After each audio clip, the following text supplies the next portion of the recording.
మీ మోకాల నొప్పులకు ఎటువంటి సర్జరీ లేకుండా ఎపియాన్ పెయిన్ క్లినిక్ అందిస్తున్న అత్యాధునిక చికిత్స.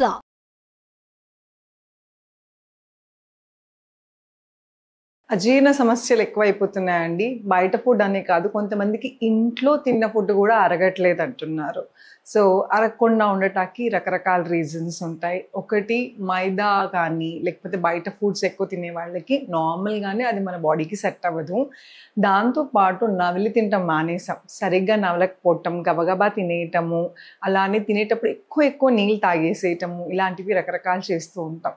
సో చిన్న చిన్న మార్పులు చేసుకుంటూ తినే పద్ధతుల్లో మార్పులు, తినే ఆహారంలో మార్పులు, అలానే 2-3 ఆసనాలు ఈరోజు మనం ఈ ఎపిసోడ్లో చూద్దాం.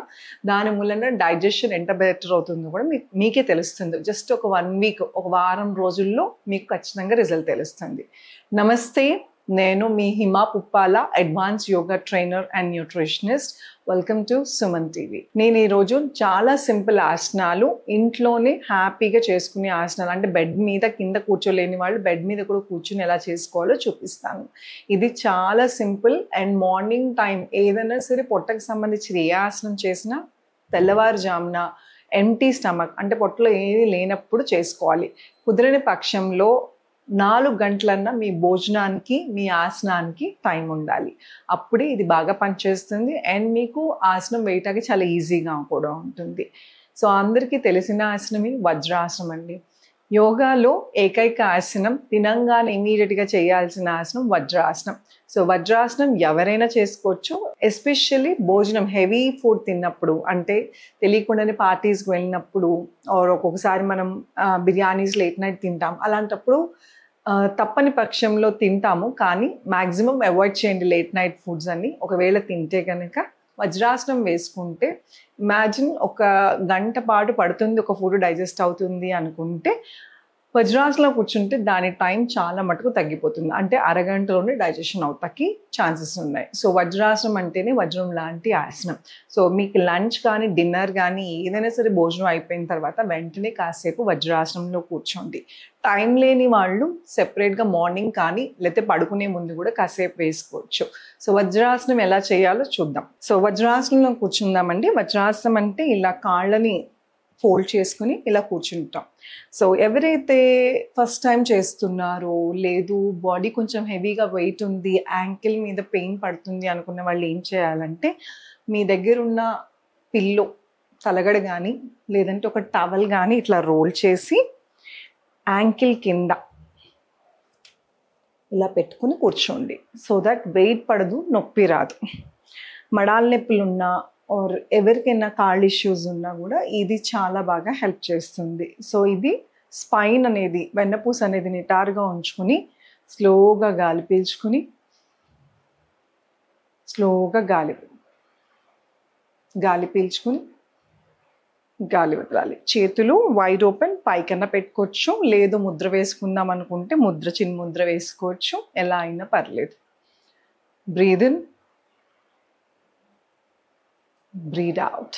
ఇలాగా ఒక 10 నిమిషాల పాటు కూర్చోగలిగితే ఫుడ్ తొందరగా డైజెస్ట్ అవుతుంది. ఎందుకు అంటే ఇక్కడ పొట్ట భాగాన డైజెషన్, అంటే ఇంటెస్టైన్స్ చాలా నేరోగా ఉంటాయి, సన్నగా ఉంటాయి.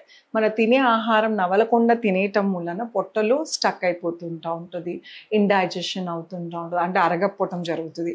సో ఎప్పుడైతే వెన్నపూస నిటారుగా ఉందో దాని పని చాలా స్మూత్గా అవుతూ ఉంటుంది. సో ఇలా కూర్చోకుండా ఎప్పుడైనా సరే స్ట్రైట్గా కూర్చోండి. అలాగే తినంగానే పడుకోవటాలు లాంటివి చేసినా కూడా అజీర్ణ సమస్య ఎక్కువైపోతుంది. అంటే జీర్ణం అవ్వదు ఫుడ్. జీర్ణం అవ్వాలి అంటే బాడీ యాక్టివ్గా ఉండాలి. చేసిన వెంటనే హెవీ వర్కౌట్ చేయకూడదు, కానీ ఇలా మైల్డ్ స్ట్రెచెస్, జస్ట్ అటువైపు ఇటువైపు నడవటము, ఇలాంటివి చేస్తూ అట్లీస్ట్ మీ నిద్రకి, మీ భోజనానికి 2 గంటలన్న టైం ఉండేటట్టు చూసుకోండి. సో ఇది చాలా ఇంపార్టెంట్ ఆసనం, వజ్రాసనం. సో దీని తర్వాత మనం చేయబోయే ఆసనం మండుకాసనం. మండుకాసనం అంటే ఫ్రాగ్ అని కూడా అంటాం. ఈ పోస్చర్లో కూడా చక్కగా జీర్ణం బాగా అవుతుంది. బ్లోటింగ్, యాసిడిటీ, గ్యాస్ ప్రాబ్లం ఉన్న వాళ్ళకి కూడా ఇది చాలా బాగా పనిచేస్తుంది. ఏం చేయాలి? ఈ వజ్రాసనంలో ఇలానే కూర్చుని బటన్ వేలు లోపల తీసుకుని ఈ వేళ్ళని ఇలా ఫోల్డ్ చేసుకుని పొత్తి గడుపు కింద పెట్టుకుని గాలి పీల్చుకుని గాలి వదులుతూ face parallel to the floor. Hip ఎత్తకూడదు,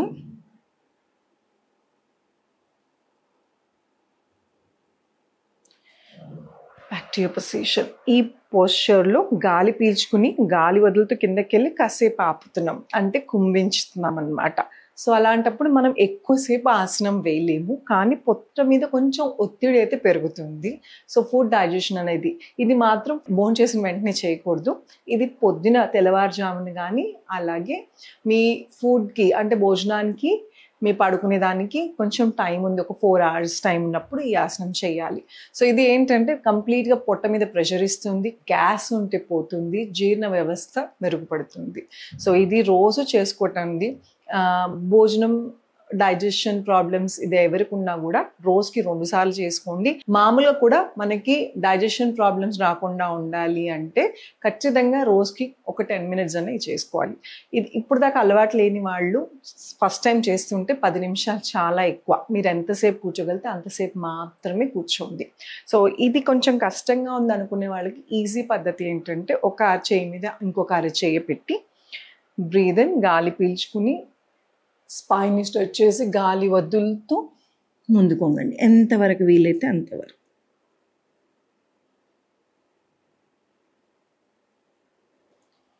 స్లోగా బ్యాక్ టు యువర్ పొజిషన్. ఇది చేసినప్పుడు మొహం అంతా వేడిగా అయిపోవటం, హెవీగా అనిపించటం, స్వెట్ రావటం ఇవన్నీ సహజంగా, కంగారు పడాల్సిన అవసరం లేదు. ఎందుకంటే ఇట్లా ముందుకు వంగినప్పుడు బ్లడ్ ఫ్లో, రక్త ప్రసరణ అనేది ముఖం మజిల్స్కి జరుగుతుంది, ఫేస్కి జరుగుతుంది. కాబట్టి ఇది ఫేషియల్ యోగాల్లో కూడా పనిచేస్తుంది అన్నమాట. సో ఇది కూడా కష్టంగా ఉంది అనుకునే వాళ్ళకి ఇంకొక ఈజీ పద్ధతి ఉంది. దాన్ని ఏంటంటే వెనకాల రిస్ట్ పట్టుకుని గాలి పీల్చుకుని గాలి వదులుతూ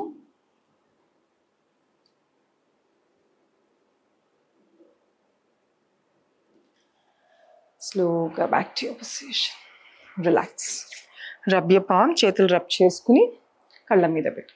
సో వజ్రాసనం వేసుకున్న వాళ్ళు చాలామంది మిస్టేక్ చేస్తారండి. ఫస్ట్ ఆఫ్ ఆల్ వజ్రాసనం మోకాలు సివియర్ పెయిన్స్ ఉన్నా, రీసెంట్గా ఏమన్నా మోకాలు సర్జరీస్ అయితే మాత్రం వజ్రాసనంలో కూర్చోవద్దు. సుఖాసనంలో కూర్చుని కాళ్ళు లేదని చాపుకుని కూడా చేసుకోవచ్చు. సో వజ్రాసనంలో ఉన్నవాళ్ళు సడన్గా పైకి లేస్తున్నప్పుడు కళ్ళు తిరగటం జరుగుతుంది. ఆర్ ఇక్కడ నుంచి కింద భాగాన అంటే తొడల నుంచి కింద వైపు కాఫ్ మసిల్స్ లాగా రక్త ప్రసరణ అనేది కాసేపు ఆగిపోతుంది ఫోల్డ్ చేసినప్పుడు. సో సడన్గా పైకి లేసినప్పుడు బ్లడ్ ఫ్లో ఫాస్ట్గా అయినప్పుడు ఒక్కోసారి కాళ్ళు ఇలాగా స్లిప్ అయినట్టు లేదంటే కళ్ళు తిరిగినట్టు జరుగుతాయి. అందుకోసమని మనం ఏం చేయాలంటే వజ్రాసనంలో కూర్చున్న తర్వాత స్లోగా 2 కాళ్ళని ఇలా ముందుకి చాపి పాదాలు ముందుకి వెనక్కి, ముందుకి వెనక్కి, ముందుకి వెనక్కి, అలానే మోకాళ్ళు టైటన్ రిలీజ్, లేదంటే ఇలా ట్యాప్ చేసుకోవచ్చు. ఇలాగా చేయటం మూలన రక్త ప్రసరణ బాగా జరుగుతుంది. దీన్ని ఆక్యుప్రెషర్లో కూడా యూస్ చేస్తాం. చూసారు కదా ఎంత సింపుల్ ఆసనాలు. ఈ ఆసనాలు ఎవరైనా చేయొచ్చండి. మోకాళ్ళ నొప్పులు సివియర్ ఉన్న వాళ్ళైతే కాళ్ళు చాపుకుని కూడా చేసుకోవచ్చు. యోగా అంటే ఇలాగే చేయాలని ఏం లేదు. మన ఆరోగ్య సమస్యలు బట్టి అలాగే వయసు రీత్యా మన కంఫర్ట్ జోన్తో దాన్ని సింప్లిఫై కూడా చేసుకోవచ్చు. అలాగే జీర్ణ వ్యవస్థ ప్రాబ్లం అంటే అజీర్తి ఉన్నవాళ్ళు, జీర్ణం సరిగా అవ్వట్లేదు అనుకున్న వాళ్ళు ఎక్కువగా మంచినీళ్ళు తాగట్లేదు అని అర్థం, లేదా ఫైబర్ ఇంటేక్ సరిగ్గా లేదని. పీచు పదార్థాలు ఉండే ఫుడ్ ఎక్కువ తీసుకోండి. భోజనంలో ఖచ్చితంగా ఆకుకూరలు ఉండాలి. అలాగే పీచు పదార్థాలు ఉన్న రెగ్యులర్ కూరగాయలు, దానికి ఏమీ పెద్దగా మీరు కష్టపడాల్సిన అవసరం లేదు. ఒక ఆకుకూర, దాంతోపాటు ఏదో ఒక కూరగాయ, బీరకాయ, సొరకాయ, ఇవన్నీ నీళ్ళ కంటెంట్, వాటర్ కంటెంట్ ఎక్కువ ఉంటుంది. అలానే ఫైబర్ ఇంటేక్ కూడా బాగా జరుగుతుంది అన్నమాట. సో ఇందుకోసమని మీరు స్పెషల్గా తీసుకోకుండా ఈ సీజన్లో దొరికే ఈ కూరగాయలు, ఫ్రూట్స్ తింటే మీకు మ్యాక్సిమం సరిపోతుంది. మంచినీళ్ళు ఎక్కువ తాగండి, ఇలాంటి ఆసనాలు వేయండి. నా దగ్గరికి వచ్చిన ఒక స్టూడెంట్ 60 వయసు, 60 years, కొన్ని సంవత్సరాల నుంచి పాపం యాంటాసిడ్స్ వేసుకుంటూ ఉన్నారు. యాంటాసిడ్స్ అంటే గ్యాస్ట్రిక్ ప్రాబ్లం ఉన్న, జీర్ణం సరిగా అవ్వట్లేదని కొన్ని ట్యాబ్లెట్స్ తీసుకోవటమో లిక్విడ్ రూపేణ తీసుకోవటమో అలవాటు అయిపోయింది. అది కొద్ది రోజులు అయిన తర్వాత అది పనిచేయడం మానేస్తుంది. ఎందుకు అంటే యాంటాసిడ్స్ మామూలుగా కూడా రీసెర్చ్ ప్రకారం ఒక లేయర్ లాగా, అట్టలాగా కట్టేస్తుందంట. సో అందుకోసమని ఏదైనా సరే లాంగ్ రన్ యూజ్ చేయొద్దు. యాంటాసిడ్స్ ఏమన్నా అంటే గ్యాస్ట్రిక్ సంబంధించినవి ఏవైనా సరే మనకి తొందరగా మెడికల్ షాప్లో దొరికేస్తాయి. అలాగే ఎవరు పడితే వాళ్ళు యూజ్ చేయకూడదు. మీ డాక్టర్ని అడిగి ఎన్ని రోజులు వాడాలో అన్ని రోజులు వాడేసి ఆపేసేయండి. యాంటాసిడ్స్ ఎవరికి ఇస్తారంటే బాగా పెయిన్ కిల్లర్స్ యూజ్ చేసే వాళ్ళకి, ఆర్ సమ్ ప్రాబ్లం ఉన్న వాళ్ళకి. అలా కాకుండా జనరల్గా కూడా రోజువారీ నాన్ వెజ్ తిన్నా, బిర్యానీ తిన్నా ఒక టాబ్లెట్ ఇలా వేసేసుకోవటం, లేదంటే ఏదైనా లిక్విడ్ రూపేనా తీసుకోవటం, వెంటనే తేపులు రాగానే మనకి భోజనం జీర్ణం అయిపోయింది అనుకుంటాం. బేసికల్గా ఎవరైనా హెవీ బిర్యానీస్ తిన్న వాళ్ళు వెంటనే మీరు సోడా తాగటం కానీ, లేకపోతే ఏదైనా బెవరేజెస్ ఎలాంటివైనా తీసుకోవటం వలన, గ్యాస్ ఉన్నది డ్రింక్స్ తీసుకోవటం వలన వెంటనే బర్బ్స్ తేపులు రావటం వలన డైజెషన్ అయిపోయింది అనుకుంటాం, కానీ అది చాలా డేంజరస్ అండి. మనకు వెంటనే తేపు అనిపిస్తుంది కానీ జీర్ణం అయితే అవ్వదు.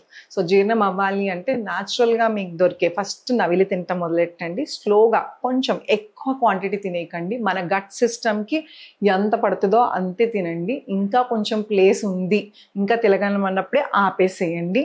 దాంతోపాటు రోజువారీ మీ వాటర్ తీసుకుని మధ్య మధ్యలో కొంచెం గోరువెచ్చని నీళ్ళు తీసుకోవటం, అలాగే జీలకర్ర బాగా మరిగించిన నీళ్ళు, అలాగే వాము మరిగించిన నీళ్ళు, ఇవి తాగితే కూడా జీర్ణం తొందరగా అవుతుంది. సో ఈ చిన్నపాటి జాగ్రత్తలు తీసుకోండి. అలాగే ఎవరికైనా చాలామంది మెసేజ్లు పెడుతున్నారు ఆన్లైన్ క్లాసెస్ ఇంట్రెస్ట్ ఉందని. సో హిమాస్ యోగా ముఖ్య ఉద్దేశం ఏంటంటే అందరికీ అందుబాటులో యోగా. సో ఏజ్తో సంబంధం లేదు, ఎక్కడున్నా కూడా మీకు ఫ్లెక్సిబిలిటీ బట్టి హెల్త్ రీత్యా ఏమేమి ఆసనాలు చేయొచ్చు చేయకూడదు చూసుకుంటూ మేము మీ క్లాసెస్ చెప్తాం. ఎవరికైనా ఇంట్రెస్ట్ ఉందంటే ఈ కింద స్క్రోల్ అవుతున్న నెంబర్కి కాల్ చేసి మీ పేరును రిజిస్టర్ చేసుకోండి. Thank you.